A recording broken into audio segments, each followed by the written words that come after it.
प्यार मोहब्बत तो अब करही के नहीं के तो हम करेम का तोरा से लड़ के कि अरे प्यार मोहब्बत तो अब करही के नहीं के तो अब हम करेम का तोरा से लड़ के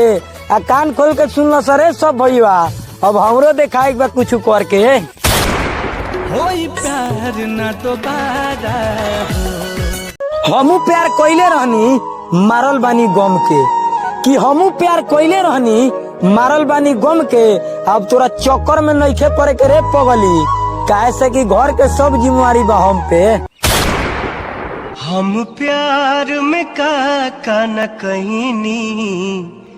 तुहरा नाम का शायरी वीडियो कौनो मैटर में ते खार होकबे लागी वही जे पैसे कि अरे कौनो मैटर में ते खार होकबे लागी वही जे पैसे। अब बेटा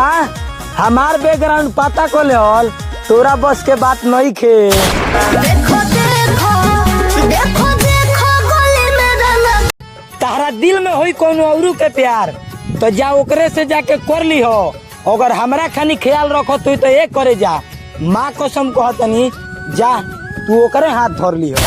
जाए गोरी जिले हम अकेला हो प्यार